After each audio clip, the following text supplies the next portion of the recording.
Subscribe कीजिए मेरे channel को और दबाइए उसके साथ वाले बेल आइकन को सभी वीडियोस का नोटिफिकेशन पाने के लिए। और सब्सक्राइब करना बिल्कुल फ्री है। हेलो फ्रेंड्स, आज की वीडियो में मैं क्लास 5 के सब्जेक्ट मैथ का 4th chapter parts and holes के सॉल्यूशंस लेके आई हूँ। तो मेरा नाम है श्रेया और आप देख रहे हैं चैनल स्टडी विद श्रेया। तो चलिए बिना किसी देरी के इस वीडियो को स्टार्ट करते हैं। Our flag. You must have seen the flag of our country. Do you know how to draw the flag? आपने हमारे देश का झंडा तो जरूर देखा होगा। क्या आप जानते हैं कि इस झंडे को कैसे बनाया जाता है? Draw a rectangle of length 8 cm and width 6 cm. Divide it into 3 equal parts and complete the flag. यानी आपको एक रेक्टेंगल ड्रॉ करना है जिसकी लंबाई 8 सेंटीमीटर हो और चौड़ाई 6 सेंटीमीटर हो। फिर उस रेक्टेंगल को 3 बराबर हिस्सों में बांटिए और झंडे को कंप्लीट पूरा बना दीजिए।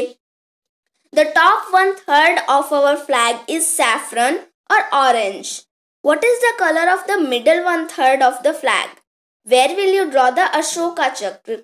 यानी जो हमारे झंडे का ऊपरी 1/3 हिस्सा है वो सैफरन कलर का होता है और ऑरेंज भी आप उसे कह सकते हैं, हिंदी में नारंगी। और फिर आपसे पूछा गया है कि जो बीच का 1/3 हिस्सा होता है हमारे झंडे में वो किस कलर का होता है। तो जैसा कि आप जानते हैं कि जो हमारा फ्लैग है उसमें जो बीच का हिस्सा होता है वो वाइट कलर का होता है।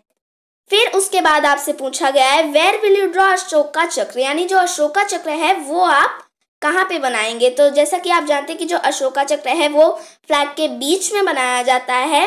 तो यहाँ पे आपको लिखना है द अशोका चक्र is drawn at the centre of the flag, यानी जो अशोका चक्र है वो झंडे के बीच में बनाया जाता है। फिर है how much of the flag will you colour green, यानी झंडे का कितना भाग आप हरे रंग से कलर करेंगे। तो यहाँ पे आपको लिखना है 1/3 of the flag is coloured green, यानी झंडे का 1/3 भाग हरे रंग से कलर किया जाता है। फिर है is the white colour now less than 1/3 of the flag, why, यानी जो अब सफेद रंग है तो क्या वो झंडे के 1/3 भाग से कम हो गया है और क्यों। तो जब अशोका चक्र बीच में वो वाइट कलर वाले में ही बनाया जाता है तो जो वाइट वाला होगा वो थोड़ा सा कम हो जाएगा। तो आपको यहाँ पे लिखना है because of the blue Ashoka Chakra the white portion is little less than 1/3। Next है now look at this flag how much of it is black, यानी आप इस झंडे को देखिए और बताइए कि इसमें काला रंग कितना है।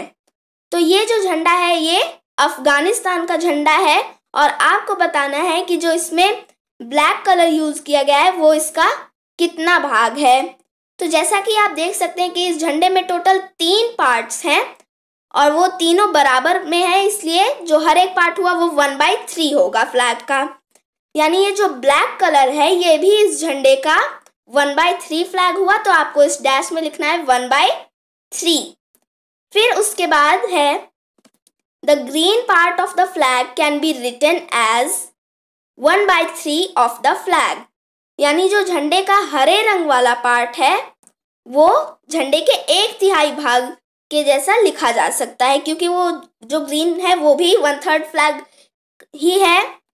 फिर उसके बाद है is red less than 1/3 of the flag, why, यानी जो रेड कलर है क्या वो झंडे के 1/3 भाग से कम है और क्यों।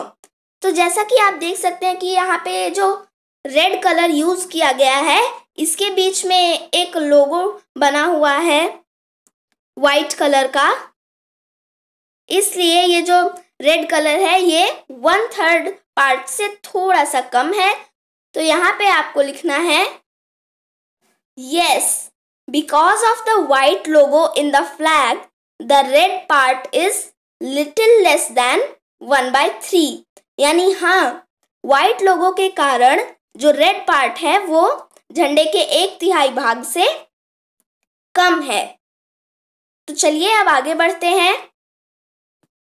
This is the flag of Myanmar, our neighbour.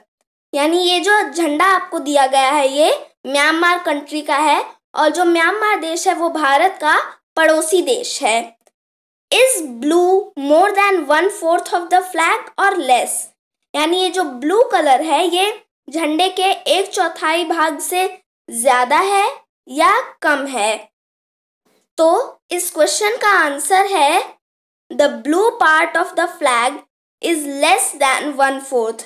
यानी जो झंडे का नीला वाला पार्ट है वो 1/4 हिस्से से, 1/4 हिस्से से कम है। फिर उसके बाद है guess how much of the flag is red? Is it more than 1/2? Is it more than 3/4? अब आपको अनुमान लगाना है कि वो जो रेड कलर है फ्लैग में, तो 1/2, 1/2 का मतलब होता है हाफ। क्या वो हाफ से ज्यादा है? और क्या वो 3/4, 3/4 से भी ज्यादा है? तो आपको ये अपने आप गेस लगाना है। लेकिन जो इसका करेक्ट आंसर है वो है yes, it is more than 1/2 of the flag. It is also more than 3/4। यानी हाँ, ये झंडे के 1/2 यानी आधे से ज्यादा है रेड कलर, और ये 3/4 से भी ज्यादा है। तो चलिए अब आगे बढ़ते हैं। नेक्स्ट है find out, collect as many flags as you can. अब आपको झंडे, जितने झंडे आप कलेक्ट कर सकते हैं उतने झंडे आपको करने हैं, या आपको अपने आप करना है। और इसके बाद है how many flags have 3 colours? Are all the coloured parts equal in these flags? यानी कितने झंडों में सिर्फ 3 ही रंग है, और ये जो 3 रंग है तो क्या ये बराबर है इन झंडों में? ये भी आपको उन झंडों में देख के बताना है। और फिर उसके बाद है this is the flag of the math club in a school in Kerala. What part of the flag is colored red? What part is green? यानी ये जो आपको झंडा दिया गया है एक मैथ क्लब का है, उस स्कूल का, जो कि एक केरला में है। और इसमें ये जो रेड कलर है तो ये कितना पार्ट है और ग्रीन कितना पार्ट है? तो ये जो झंडा है इसमें आप देख सकते हैं कि जो रेड कलर है वो 2 जगह पे है, और टोटल इसमें 5 कलर्स हैं और वो सब बराबर हैं। और रेड 2 जगह है, इसलिए यहाँ पे जो रेड कलर है वो है 2/5 ऑफ द फ्लैग, यानी आपको यहाँ पे 2/5 लिखना है।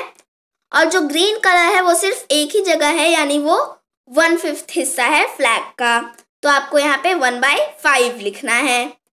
फिर है see this black logo, draw it.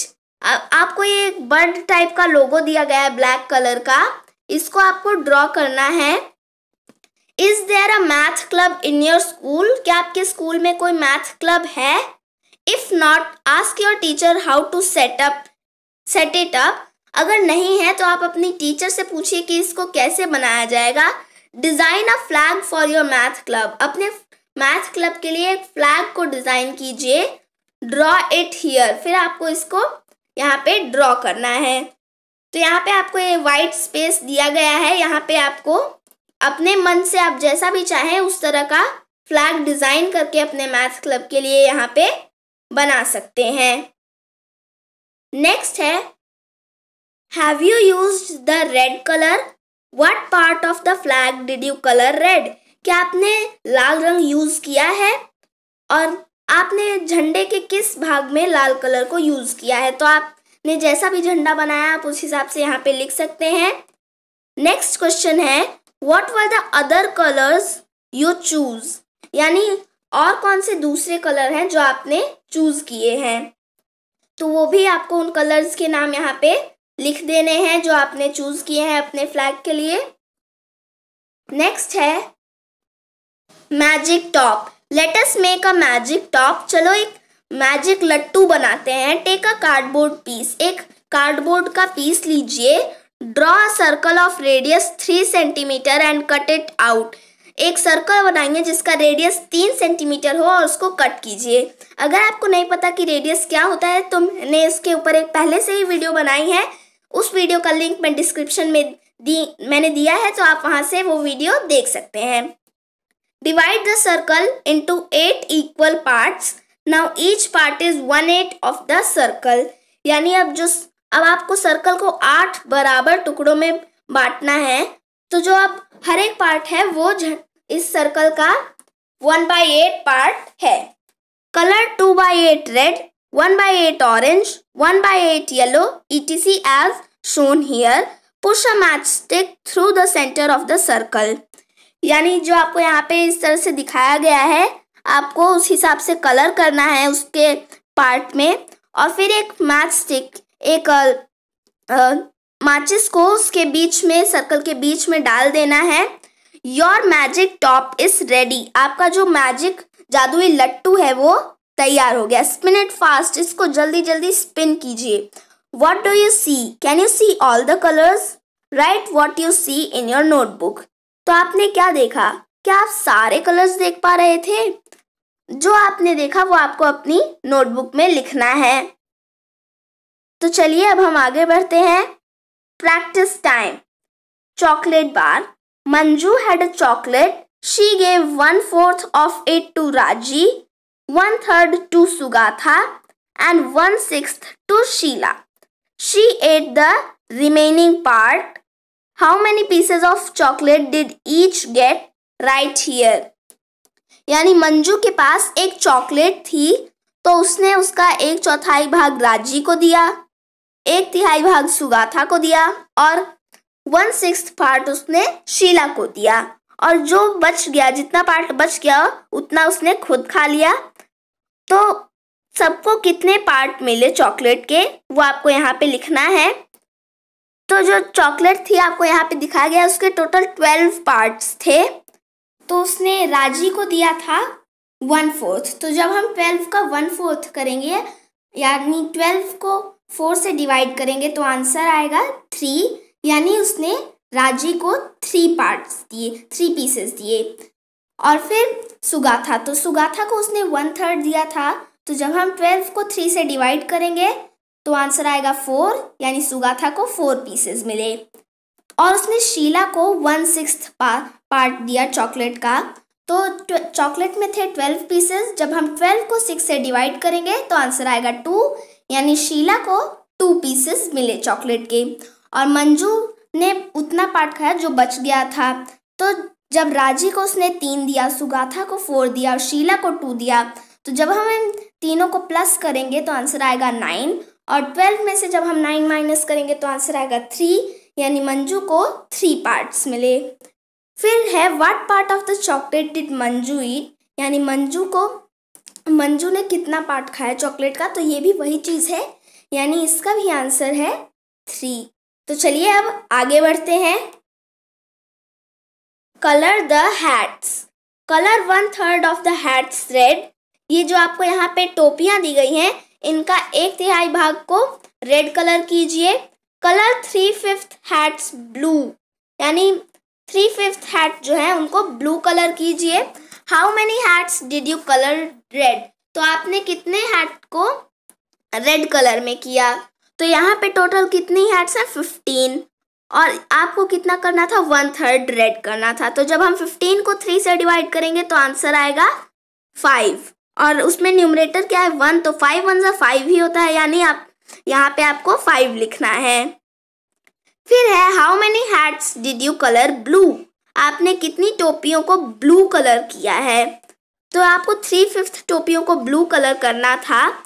और 15 में जब आप 15 को 3 से डिवाइड करेंगे, 5 से डिवाइड करेंगे सॉरी, तो आंसर आएगा 3। और ऊपर न्यूमरेटर है 3, तो 3 3 ज़ा 9, यानी आप यहाँ पे 9 लिखेंगे। What part of the hats are not coloured. यानी जो हैट्स है उसका कितना पार्ट कलर नहीं हुआ है। तो 5 + 9 कितना होता है? 14। और टोटल हैट्स थी 15।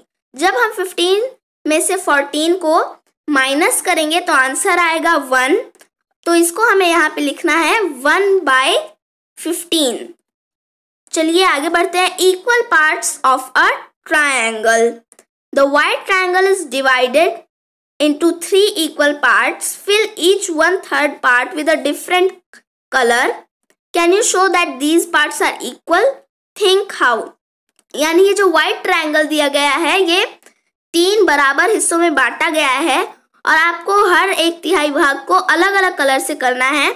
और क्या आप बता सकते हैं कि ये जो पार्ट्स है ये इक्वल है? सोचिए कैसे। तो ये आपको सोचना है कि आप कैसे बताएंगे कि ये 3 इक्वल पार्ट्स हैं।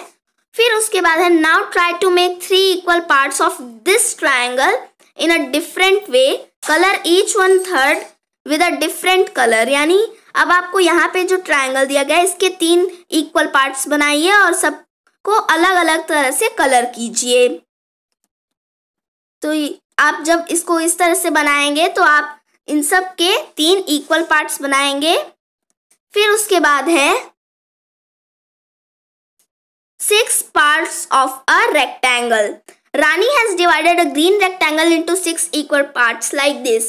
यानी रानी ने एक ग्रीन रेक्टेंगल को 6 बराबर टुकड़ों में बांटा है इस तरह से। तो यहाँ पे आपको ये रेक्टेंगल दिया गया है जिसके आप देख सकते हैं कि टोटल 6 पार्ट्स किए गए हैं।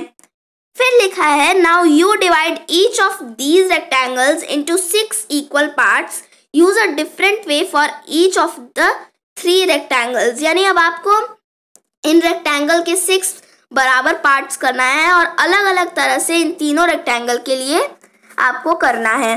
तो यहाँ पे आप देख सकते हैं कि आपको यहाँ पे 1 रेक्टेंगल, यहाँ पे दूसरा और फिर इस जगह पे आपको तीसरा, 3 रेक्टेंगल दिए गए हैं। यहाँ पे आपको अलग अलग तरह के बनाने हैं जिससे कि आप उसके 6 बराबर हिस्से दिखा पाए। तो आपको ये इस तरह से बनाना है, यहाँ पे मैंने दिखा दिया है, और ब्लू वाले में इस तरह से। तो चलिए आगे बढ़ते हैं। Discuss how will you check that each part is really 1/6 of that rectangle. तो आप कैसे चेक करेंगे कि जो हर एक पार्ट है वो इस रेक्टेंगल का 1/6 पार्ट ही है। तो आप इसका आंसर है we need cutouts of them and place them one on the top of another and do this for each rectangle. आपको उनके कटआउट्स चाहिए होंगे और आपको उसको एक दूसरे के ऊपर रखना होगा और ये हर एक रेक्टेंगल के लिए कीजिए ताकि आपको पता चल जाए कि वो 1/6 पार्ट ही है। फिर है the green rectangle is bigger than the blue one. Can we say that 1/6 of the green rectangle is bigger than 1/6 of the blue rectangle. यानी जो ग्रीन रेक्टेंगल है ये ब्लू वाले रेक्टेंगल से बड़े हैं। तो क्या हम ऐसा कह सकते हैं कि जो 1/6 पार्ट है ग्रीन रेक्टेंगल का वो ब्लू रेक्टेंगल के 1/6 पार्ट से ज्यादा बड़ा है। तो इसका आंसर है yes, if the whole is bigger than its parts are also bigger. So 1/6 of green rectangle is bigger than 1/6 of blue rectangle. यानी अगर जो होल है पूरा हिस्सा है वो बड़ा होगा तो उसके जो पार्ट है वो भी बड़े होंगे। इसलिए जो ग्रीन रेक्टेंगल के 1/6 पार्ट है वो ब्लू रेक्टेंगल के 1/6 पार्ट से बड़े हैं। चलिए आगे बढ़ते हैं। Greedy gatekeepers. Remember Birbal the clever minister of king Akbar. Math magic class 4 page 14। Do you know how he became a minister. तो बीरबल याद कीजिए, आपने 4th क्लास में पढ़ा था पेज नंबर 14 में। तो क्या आप जानते हैं कि वो मंत्री कैसे बने। Birbal was then a young boy living in a village. He was very clever and could write poetry. यानी बीरबल जो थे वो तब एक जवान लड़के थे और एक गांव में रहते थे पहले, और वो चालाक थे और कविताएं लिख सकते थे। He thought he would try his luck in the king's court, so he took some of his poems and set off for the city. यानी उन्होंने सोचा कि चलो मैं अपना लक ट्राई करूंगा राजा के महल में। तो उन्होंने अपनी कुछ कविताएं ली और शहर चल दिए। When he reached the outer gate of the palace, he was stopped by the gatekeeper. Hey, stop there! Where are you going? shouted the gatekeeper. यानी जब वो उस महल के बाहरी गेट पे पहुंचे तो वो एक एक गेट कीपर द्वारा रोक लिए गए थे। उस गेट कीपर ने कहा कि ए रुको, कहाँ जा रहे हो तुम? I am a poet, I want to see king Akbar and show my poems to him, replied the poet. तो कवि ने कहा, यानी बीरबल ने कहा कि मैं एक कवि हूँ और मैं राजा अकबर को देखना चाहता हूँ और मैं उनको अपनी पोएम दिखाना चाहता हूँ। Oh, you are a poet, the king is kind, he will surely give you a prize. I will let you in if you give me 1/10 of your prize. तो जो गेट कीपर था उसने कहा, ओ तो तुम एक कवि हो, जो राजा है ना वो दयालु है, वो तुम्हें जरूर कोई इनाम देंगे, मैं तुम्हें अंदर जाने दूंगा अगर तुम मुझे अपने इनाम का 1/10 हिस्सा दोगे। Young Birbal agreed since he had no other way. जवान बीरबल जो थे वो राजी हो गए क्योंकि उनके पास कोई और रास्ता ही नहीं था। When he went in, the gatekeeper calculated, if he gets 100 gold coins, I will get dash gold coins. तो जब वो अंदर गए तो जो गेटकीपर था उसने हिसाब लगाया कि अगर उस कवि को 100 सोने के सिक्के मिले तो मुझे कितने सोने के सिक्के मिलेंगे। तो जब हम 100 को 10 से डिवाइड करेंगे तो आंसर क्या आएगा? 10।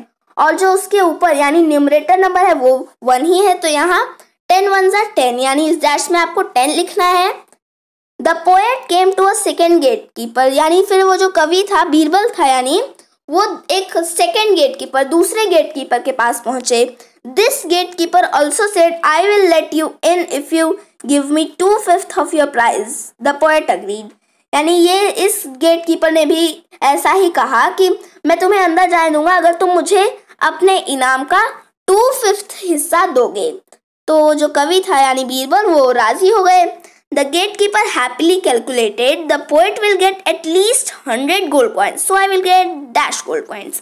यानी वो जो फिर गेट कीपर था उसने फिर खुशी खुशी हिसाब लगाया कि वो जो कवि है कम से कम उसको 100 सोने के सिक्के तो मिलेंगे ही, तो मुझे कितने सोने के सिक्के मिलेंगे। तो जब हम 100 को 5 से डिवाइड करेंगे तो क्या आंसर आएगा? 20, और ऊपर क्या है? 2, न्यूमरेटर 2 है, तो 20 into 2 is equal to 40, यानी इस डैश में लिखा जाएगा 40। तो चलिए अब आगे पढ़ते हैं। इसके आगे लिखा हुआ है कि the poet reached the last gate. The gatekeeper said, I will allow you to see the king only if you give me half of the prize that you get. The poet had no other way. He agreed and went inside. तो जो फिर वो जो कवि था वो आखिरी gate पे पहुंचे और उस गेट कीपर ने कहा कि मैं तुम्हें अंदर जाके राजा को देखने दूंगा अगर तुम मुझे अपने इनाम का आधा हिस्सा दोगे। तो वो जो कवि था यानी बीरबल थे वो राजी हो गए और अंदर चले गए। The gatekeeper thought, today is a great day. If he gets 100 gold coins, I will get dash gold coins. But if he gets 1000 gold coins, wow, I will get dash. यानी फिर वो जो गेट कीपर था उसने सोचा आज तो बहुत अच्छा दिन है, अगर उसे 100 सोने के सिक्के मिले तो मुझे कितने सोने के सिक्के मिलेंगे, लेकिन अगर उसे 1000 सोने के सिक्के मिल गए तो वाह, मुझे तो तब इतने सोने के सिक्के मिलेंगे। तो जब हम 100 का हाफ क्या होता है? 50, और यानी आपको फर्स्ट डैश में लिखना होगा 50, और 1000 का हाफ क्या होता है? 500, यानी जो सेकेंड डैश दिया गया है उसमें आपको लिखना है 500। The king was very happy with the poems and said, your work is very good. You can ask anything as your prize. तो जो राजा थे वो बहुत खुश हो गए कविताएं को देखकर और उन्होंने कहा कि तुम्हारा काम तो बहुत अच्छा है, तुम कुछ भी मांग सकते हो अपने इनाम के तौर पर। My lord, I want 100 slaps. What? 100 slaps? The king was shocked. तो बीरबल ने बोला कि मेरे राजा, मेरे दाता, मुझे 100 थप्पड़ चाहिए। तो जो राजा थे वो तो चकित रह गए कि हैं 100 थप्पड़।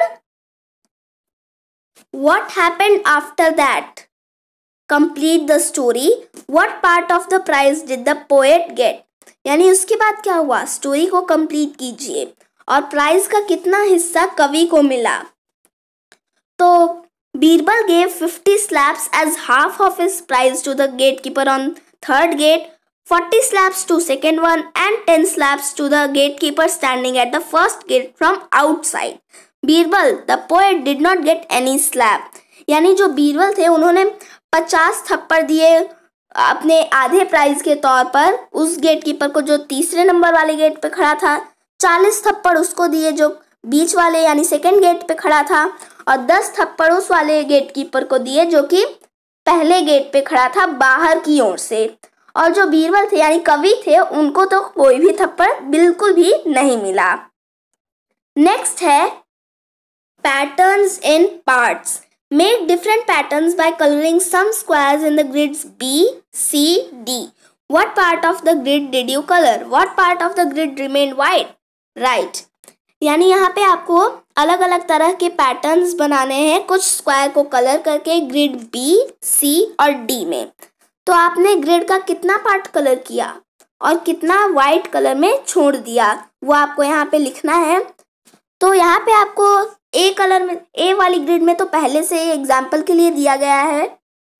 उसके बाद जो बी ग्रिड, सी ग्रिड और डी ग्रिड आपके लिए छोड़ी हुई है। यहाँ पे आपको अपनी मर्जी से आप जैसा चाहें वैसा पैटर्न बनाना है कुछ बॉक्सेस को कलर करके। और आपने कितने बॉक्स को कलर किया और कितने बॉक्स खाली रह गए वो आपको यहाँ पे लिखना है। जैसे यहाँ पे रेक्टेंगल वाली जगह पे ए वाली ग्रिड में लिखा है, ऐसे ही आपको सारे में लिखना है। फिर उसके बाद आपसे पूछा गया है look at grid A again, is the grid coloured 1/2 blue 1/2 white, 2/4 blue और 2/4 white, 3/8 blue 5/8 white, 4/8 blue 4/8 white. तो यहाँ पे कहा गया है कि ए ग्रिड को वापस से देखिए तो क्या ये जो ऑप्शंस दिए गए इनमें से ग्रिड कलर्ड है। तो यहाँ पे आपको अलग अलग तरह के ऑप्शंस दिए गए और कहा है mark cross on the wrong answer. जो गलत आंसर है उस पर आपको क्रॉस का निशान लगाना है। तो यहाँ पे आप जो ए ग्रिड देख रहे हैं तो उसमें तो आधा ब्लू कलर से किया गया है और आधा वाइट है। तो यहाँ पे आपको लिखना है तो 1/2 ब्लू 1/2 वाइट, ये तो हाफ हाफ ही है, ये भी सही है। 2/4 ब्लू 2/4 वाइट, तो इसको जब हम सिंपलेस्ट फॉर्म में लाएंगे तो ये भी 1/2 आएगा यानी हाफ, ये भी सही है। फिर है 4/8 ब्लू 4/8 वाइट, ये भी सही ही है। और सी में दिया गया 3/8 ब्लू 5/8 वाइट, ये रॉन्ग आंसर है। तो इस पे आपको क्रॉस का निशान लगाना है। फिर उसके बाद है draw grids of 16 squares and make patterns with 2/8 red, 1/2 yellow, 1/4 green, 3/16 blue, 5/16 red and 1/2 yellow. तो यहाँ पे आपको 2 ग्रिड्स बनानी है जिसमें 16 स्क्वायर्स हों और जैसे यहाँ पे आपको दिया गया है उस हिसाब से आपको ये कलर करनी है। तो आपको जैसा चाहिए आप वैसा पैटर्न्स बना सकते हैं। मैं यहाँ आपको एग्जाम्पल के लिए दिखा दे रही हूँ। ये ए ग्रिड का और बी ग्रिड का मैंने इस तरह से आपको एग्जाम्पल दिया है। तो आप भी इसी तरह से अपने मन का पैटर्न्स बना सकते हैं। उसके बाद है Ramu's vegetable field. Ramu's vegetable field has 9 equal parts. What vegetable does he grow?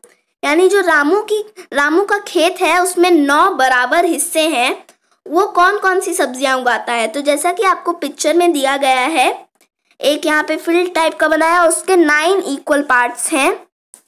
तो इसमें कौन कौन सी सब्जियों को उगा रहा है? तो आप देख सकते हैं टमाटर है, पालक है, आलू, मिर्च और बैंगन।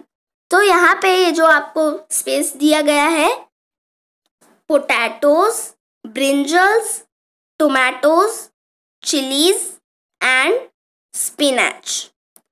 नेक्स्ट है which vegetable grows in the biggest part of his field? What part? यानी कौन सी सब्जी जो है वो उसके खेत में सबसे ज्यादा हिस्सा लेके सबसे बड़े पार्ट में ग्रो होती है। तो इसका answer tomatoes grow in the biggest part of the field. It grows in 1/3 part of the field. यानी जो टमाटर है वो खेत के सबसे बड़े वाले पार्ट में उगते हैं और ये इस खेत के 1/3 पार्ट में उगते हैं। फिर उसके बाद है on what part of the field does he grow potatoes, यानी खेत के किस हिस्से में वो आलूओं को उगाता है। तो इसका आंसर है, तो जैसा कि आप देख सकते हैं कि फील्ड में 2 जगह पे वो आलू उगाता है, यानी 2/9। तो इस क्वेश्चन का जो आंसर है वो आप लिखेंगे यहाँ पे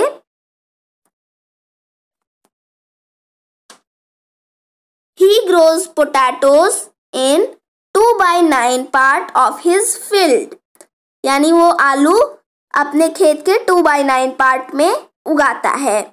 फिर उसके बाद है what part of the field is used to grow spinach, what part is used for brinjals, यानी खेत के कितने हिस्से में पालक उगाया जाता है और कितना हिस्सा ब्रिंजल यानी बैंगन उगाने के लिए यूज किया जाता है।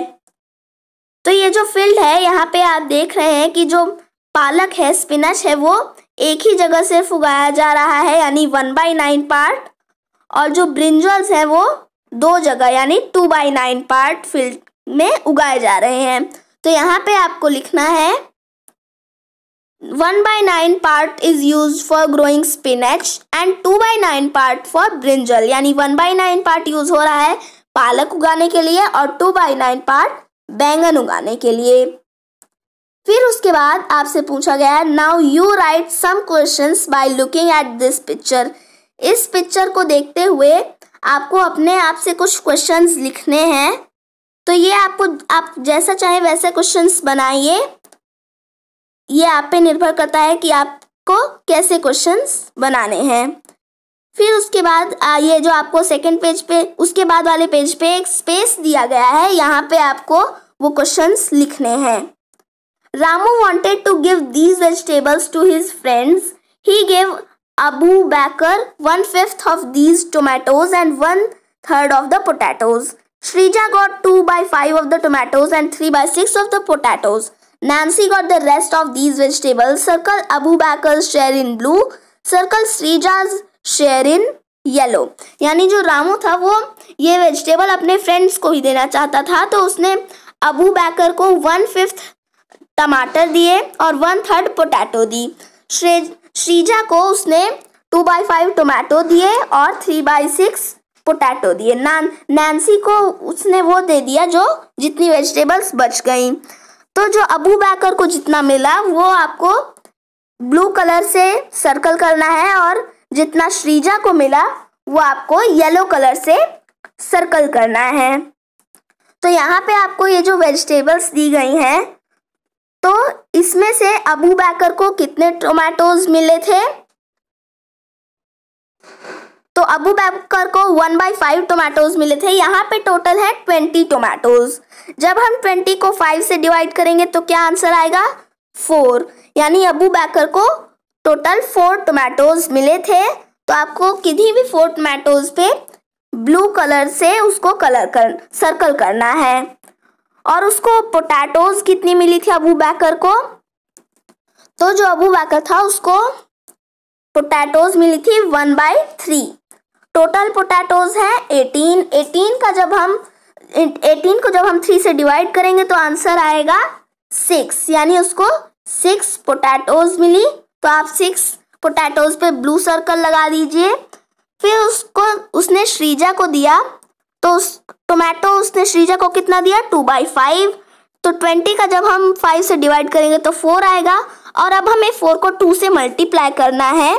तो 4 2 8, यानी अब आपको यहाँ पे 8 टोमेटोज को येलो कलर से सर्कल करना है। और श्रीजा को उसने पोटैटोज कितनी दी थी? 3/6। तो टोटल पोटैटोज है 18। 18 को जब हम 6 से डिवाइड करेंगे तो आंसर आएगा 3 और 3 को अब हमें 3 से मल्टीप्लाई करना है विच इज इक्वल टू 9। तो आप 9 पोटैटोज पे सर्कल करेंगे। फिर है how many potatoes and tomatoes did Nancy get, यानी नैन्सी को कितने आलू और टमाटर मिले। तो जब टमाटर कितने थे? 20 थे। 20 टोमेटोज थे और उसने अबू बैकर को 4 टोमेटोज दिए और उसने श्रीजा को 8 टोमेटोज दिए। तो 4 + 8 = 12 और जब हम 20 में से 12 को माइनस करेंगे तो आंसर आएगा 8। यानी नैन्सी को उसने 8 टोमेटोज दिए और पोटैटोज में 6 पोटैटोज तो उसने अबू बकर को दे दी और 9 पोटैटोज उसने श्रीजा को दी। तो 6 + 9 = 15 और टोटल पोटैटोज थी 18, तो 18 - 15 = 3। यानी नैन्सी को उसने टोटल 3 पोटैटोज दी। चलिए आगे बढ़ते हैं। तो नेक्स्ट दिया हुआ है game who colours the circle first. This game is to be played in groups of 4। यानी ये जो गेम दिया गया है ये 4 बच्चों के ग्रुप में खेला जाना चाहिए। Each player has to make a circle as shown. जैसा दिखाया गया है वैसे हर एक प्लेयर को अपने लिए एक सर्कल बनाना है। Each one has to make 15 tokens on slips of paper और सबको 15 टोकन बनाने हैं पेपर की स्लिप्स पर। Right 1/2, 1/3, 1/4, 1/6, 1/12, 2/12, 3/12, 4/12, 11/12 and etcetera. तो आपको टू मेक योर टोकन्स इतना आपको ऐसे ही नंबर्स लिख देने हैं टोकन्स बनाने के लिए। Shuffle the tokens and make a pile in the middle of the group. Now you are ready to start the game. यानी वो जो टोकन है उनको उछालिए और उनका एक गुच्छा ऐसे सर्कल के बीच में ग्रुप के बीच में रख दीजिए। अब आप तैयार हैं गेम को स्टार्ट करने के लिए। The first player takes a token from the pile, color that part of the picture and puts the token under the pile. The next player does the same and so on. The winner is the one who first colours the circle completely. यानी एक पहला जो player होगा वो एक token लेगा pile में से, गुच्छे में से, और फिर क्या करेगा, जितना पार्ट उसमें लिखा है वो अपने सर्कल में उतना पार्ट कलर कर देगा। फिर उस टोकन को वापस अंदर डाल देगा। ऐसे ही सेकंड वाला भी करेगा और फिर ऐसे ही गेम को चालू रखना है। विनर वो होगा जो सर्कल को सबसे पहले पूरा कलर कर देगा। तो इस तरह से जहाँ पे जो आपको सर्कल दिखाया गया है इस तरह से आपको अपने लिए सर्कल बनाना है और इस गेम को खेलना है। फिर इसी से रिलेटेड आपसे क्वेश्चंस पूछे गए हैं। हु वॉन द गेम, यानी गेम कौन जीता। तो जो भी जीता आप उसका नाम लिख दीजिए। What are the winner's tokens, यानी जो जीता है उसके टोकन क्या क्या थे, तो वो भी आपको यहाँ पे लिखना है। Right the tokens you got, उन टोकन्स को लिखिए जो आपको मिले। What part of the circle did you colour, आपने उस सर्कल का कितना पार्ट आप कलर कर पाए। फिर है the card puzzle, look carefully at the picture and get ready to answer 4 questions. Ready यानी इस पिक्चर पे ध्यान से देखिए और आंसर करने के लिए रेडी हो जाइए 4 क्वेश्चंस को। तो क्या आप तैयार हैं। तो फिर आपसे नेक्स्ट पेज पे क्वेश्चंस पूछे गए हैं। पहला क्वेश्चन है divide the white area in square A into 2 equal parts. Got the answer, was that easy. यानी जो ए स्क्वायर है उसमें जो व्हाइट एरिया है उसको 2 बराबर हिस्सों में बांटिए। तो क्या आपको आंसर मिला और क्या वो आसान था। तो जब आप ये जो आपको ए स्क्वायर दिया गया है जब आप उसमें इस तरह से आप उसको डिवाइड करेंगे तो आपका जो आंसर है वो करेक्ट होगा। फिर है now do the second question को करिए। Divide the white area in square B into 3 equal parts, that 2 is easy isn't it. यानी जो व्हाइट एरिया दिया गया है स्क्वायर बी में उसको 3 बराबर हिस्सों में बांटिए। तो क्या ये भी आसान था या नहीं था। तो जब आप स्क्वायर बी जो दिया गया उसके व्हाइट एरिया को आप इस तरह से 3 इक्वल पार्ट्स में डिवाइड कर सकते हैं। Now see the third question. आप तीसरे क्वेश्चन को देखिए। Divide the white area in square C into 4 equal parts. Is it a bit difficult, don't worry, take your time, only if you have given up look for the answer. यानी जो square सी में white area है उसको 4 बराबर हिस्सों में बांटिए। ये तो थोड़ा सा डिफिकल्ट है क्या, कोई बात नहीं, चिंता मत कीजिए, जितना टाइम आपको चाहिए आप उतना लीजिए। अगर आपने हार मान लिया तो आंसर देखिए। तो आप ये जो स्क्वायर सी है उसको ऐसे बना सकते हैं। Here comes the last question, ये आता है आखिरी क्वेश्चन। तो फोर्थ क्वेश्चन है divide the white area in square D into 7 equal parts. यानी जो स्क्वायर डी में व्हाइट एरिया दिया गया है उसको 7 बराबर हिस्सों में बांटिए। The world record for this is 7 seconds but you can take minutes. यानी इसका जो वर्ल्ड रिकॉर्ड है वो 7 सेकेंड्स का है लेकिन आप मिनट्स ले सकते हैं। तो जब आप स्क्वायर डी में 7 पार्ट्स ऐसे बनाएंगे। Tired of thinking, look for the answer page 68। So was that difficult, क्या आप सोचते सोचते थक गए? तो आंसर देखिए पेज नंबर 68 पे। तो क्या ये मुश्किल था? तो आपको ये बुक में भी दिया गया है इनके आंसर्स पेज नंबर 68 पे, आप चाहे तो वहां से भी आंसर्स देख सकते हैं। तो फ्रेंड्स, जैसा कि आप बुक में देख सकते हैं कि ये जो 4th चैप्टर है इसमें टोटल 20 पेजेस का क्वेश्चन आंसर्स दिया गया है। और अगर मैं ये पूरा चैप्टर का इसी में कराती, इसी वीडियो में, तो वीडियो जो है बहुत लंबी होती, इसलिए जो इसके आगे का पार्ट है वो मैं नेक्स्ट वीडियो में लेकर आऊँगी। तब तक आप इसकी प्रैक्टिस कीजिए। तो मिलती हूँ एक नए और इंटरेस्टिंग वीडियो के साथ। Till then keep learning, keep practising and bye bye. Thanks for watching this video.